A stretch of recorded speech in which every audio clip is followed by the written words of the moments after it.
Some alarms can be reset by setting the operation mode to off or turn the supply power off. Different operating modes can be selected by pressing the right arrow key and thus come to the information menu. Press the right arrow key to reach the operation menu. At the top we find the symbol for Facility Off.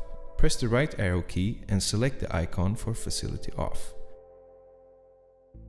Confirm by pressing the right arrow key. Then press 3 times on the left arrow key to exit the information menu. Now the off position is enabled and the alarm is reset. Then go back to the operating menu and activate the auto mode again.